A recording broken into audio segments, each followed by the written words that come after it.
प्रिय बंधू भगिनींनो आणि मातांनो, आपल्या स्वाभिमानी हिंदू प्रपंच परिवारातर्फे नेहमीच अनेक गरजूंना, शेतकऱ्यांना, दिव्यांगांना, गरीब विद्यार्थ्यांना त्यांच्या शिक्षणासाठी तसेच हलाखीच्या स्थितीत असलेले कॅन्सरग्रस्त रुग्णांचे उपचार, औषध आणि त्यांच्या नातेवाईकांच्या भोजनाची सेवा मनोभावे देत आहोत. हे सगळे गरजू आपलेच बांधव आहेत. आपणास विनंती आहे की त्या सर्व गरजूंची चिंता मिटवण्यात आणि त्यांना आधार देण्यात प्रभू श्री रामाचे नाव घेऊन आपल्या मर्जीनुसार, इच्छेनुसार जमेल तसे योगदान नक्की द्यावे, ही कळकळीची विनंती.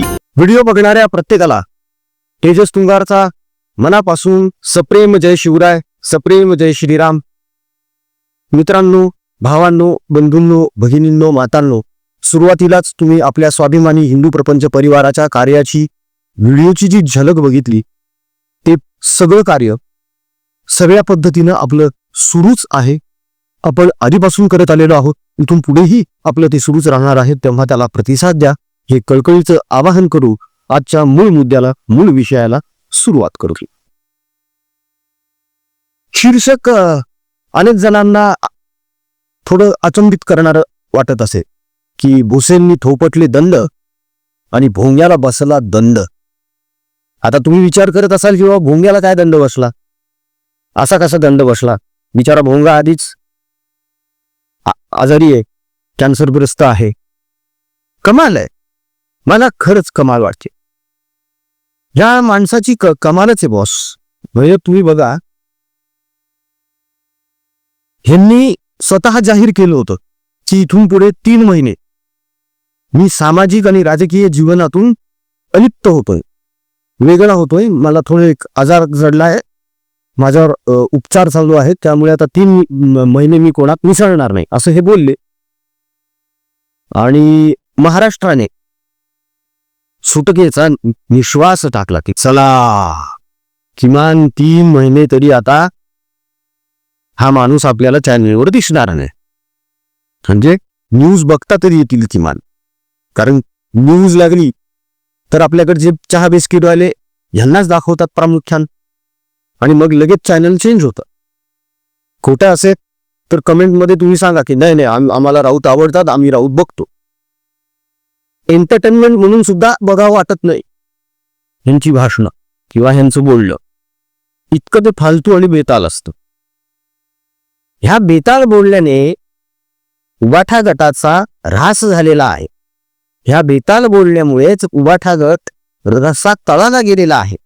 ह्या बेताल बोलण्यामुळेच 40 आमदार निघून गेले, शिवसेनेचे खासदार निघून गेले, नगरसेवक निघून गेले.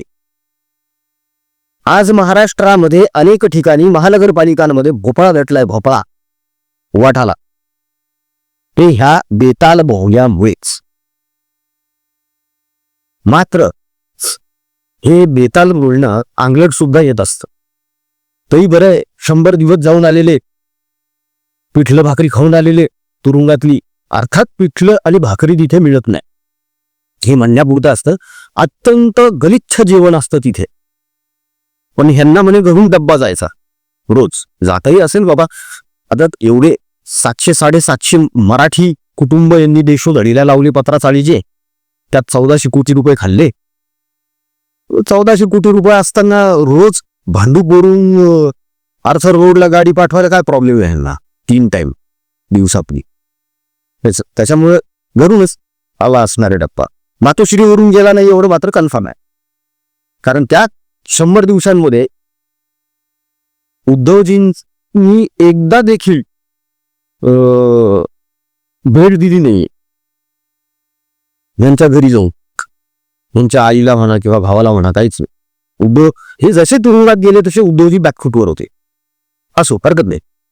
तर मूळ विषय असा आहे की ह्या बेताल भोंग्याच्या बोलण्याचा फटका याला बसत असतो. मध्यंतरी यांनी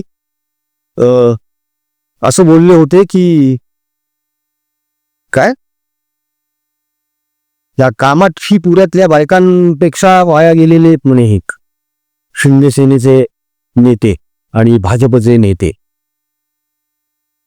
त्या चिडल्या सगळ्या महिला तिथल्या. बंधू भगिनी कॅमेरावर येऊन धमक्या दिल्यात त्यांनी राऊतांना. त्यावर एक व्हिडिओ केलाय आम्ही, कामाठी पुण्यात राऊताची इज्जत गेली म्हणून. साडी नेसवून हातात बांगड्या घालून इथं रस्त्यात चौकात मुजरा करायला लावून म्हणे तुला आम्ही, अशी धमकी दिली त्या बायकांनी. यानंतर म्हणे आमच्या चारित्र्याबद्दल असं बोलायचं नाही. आणि करेक्ट आहे ना, एखाद्या रेड लाईट एरियामध्ये काय सगळेच जण तसेच असतात का? आता ते कसं असतं, डुकराला सगळीकडे घाणच दिसत असते, तशी यांची दृष्टी आहे, तशी यांची नजर आहे. एखाद्या गोष्टीकडे बघितलं की यांना घाणच दिसणार आहे, हे चांगलं बघूच शकत नाही. आणि त्याचे परिणाम आज उद्धव ठाकरे भोगताय. तर मूळ मुद्दा असा आहे, भुसेंनी थोपटले दंड आणि भोंग्याला बसला दंड. हे प्रकरण काय आहे ते आपण पहिले समजून घेतलं पाहिजे. शिक्षण मंत्री दादा भुसेंच्या बदनामीच्या खटल्यात साक्ष देण्यास टाळाटाळ केल्याबद्दल मालेगाव येथील न्यायालयाने उबाठा खासदार संजय राऊत यांना 1000 रुपये दंड ठोठावलाय. बघा, दंड सुद्धा किती मोठा आहे, 1000 रुपये. आता अनेक जण म्हणतील की 1000 रुपये राऊतांसाठी काय चिल्लर आहे, ते काय त्यांचे 5 मिनिटाचा खर्च असेल तो. जगजाहीर हे 5 मिनिटाचा खर्च असेल. कारण एव्ही सुद्धा राऊत जेव्हा बोलतात तेव्हा ते नशेच्या अंमलाखाली आहेत की काय असा प्रश्न निर्माण होतो मनामध्ये कधी कधी कशाला, सातत्याने नेहमीच.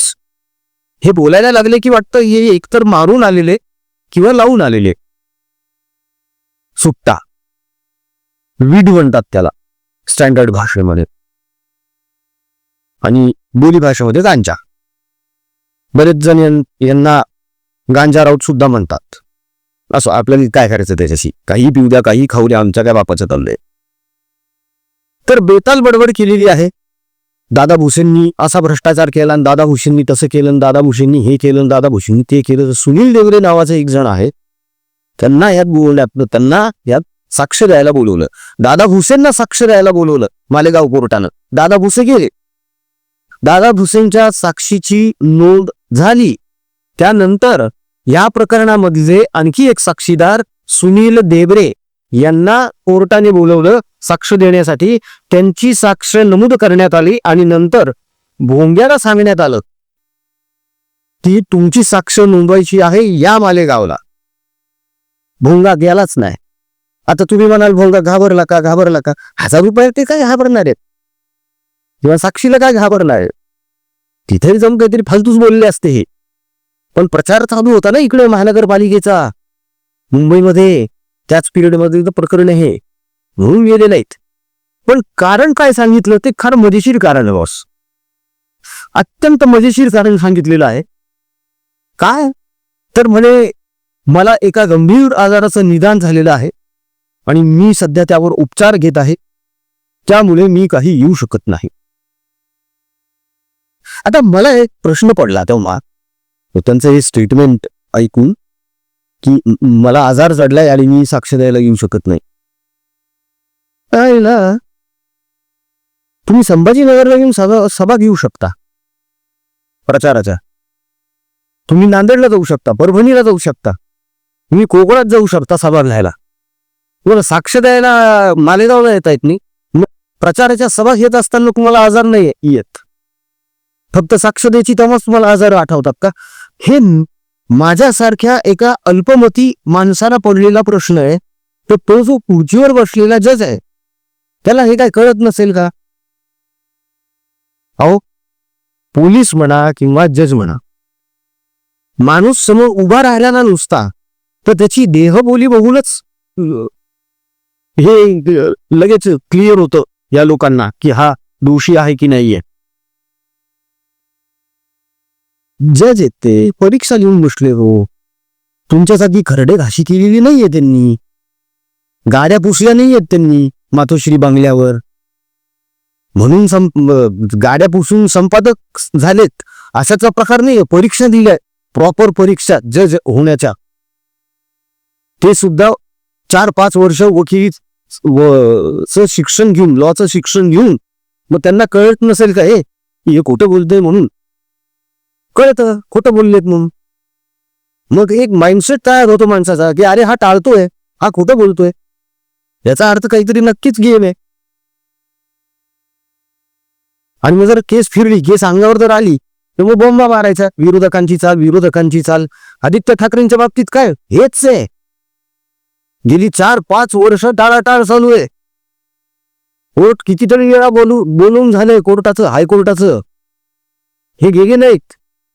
उलट यांनी 2दा कॅव्हेट दाखल केलं आणि ते कॅव्हेट दाखल केल्यानंतर त्याच्यामध्ये एक अशी चूक करून ठेवली, घोर चूक, की ज्याचं नाव ते एकीकडे म्हणतात माझं वय 28 वर्ष आहे आणि एकीकडे म्हणतात माझं वय 35 वर्ष आहे. हे कॅव्हेटमध्ये त्यांच्या ठाकरेंच्या, आदित्यच्या.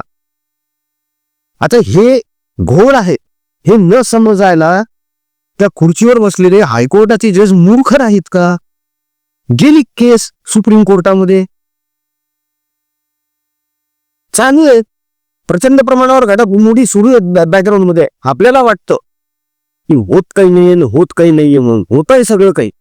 फक्त आता कसं आहे माहितीये का, आपल्याकडची जी न्याय व्यवस्था आहे ती आपल्याकडच्या इतर इन्स्टिट्यूशन्स जशा चालतात तशी नाहीये. त्यामुळे तारखांवर तारखा पडतात.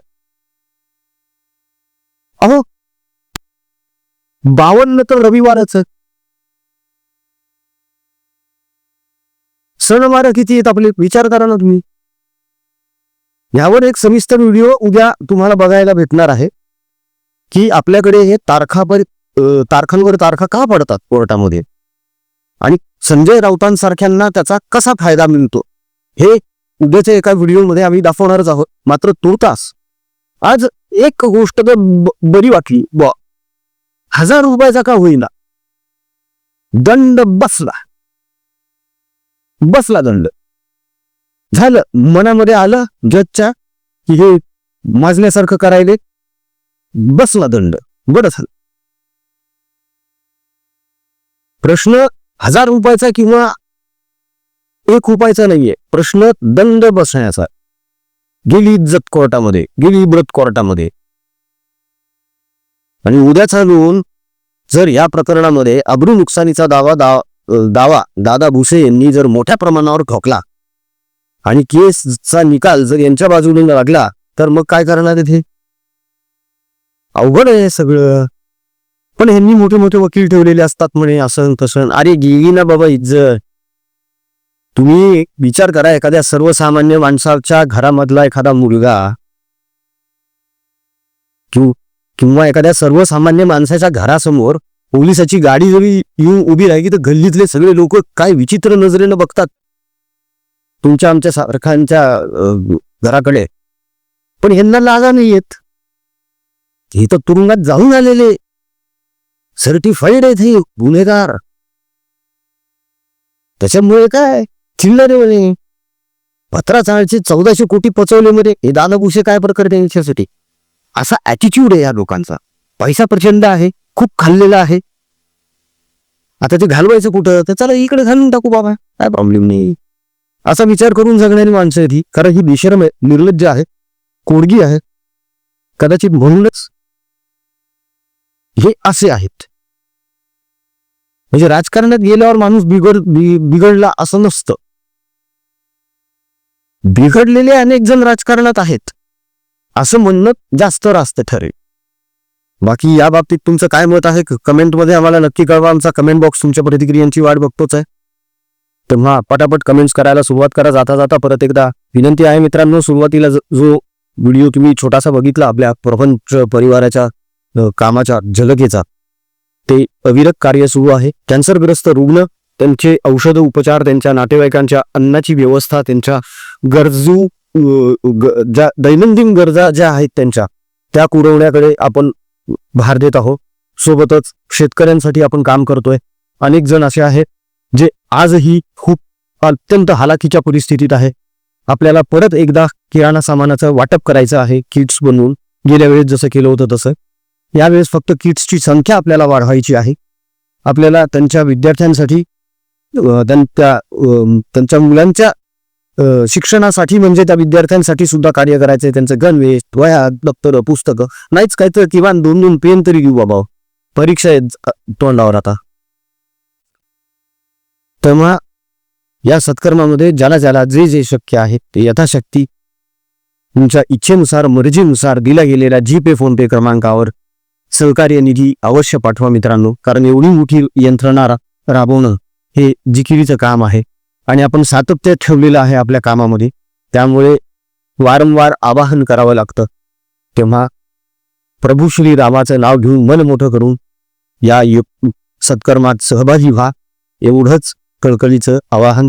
रजा देतो. पुन्हा भेटूया पुढच्या व्हिडिओमध्ये.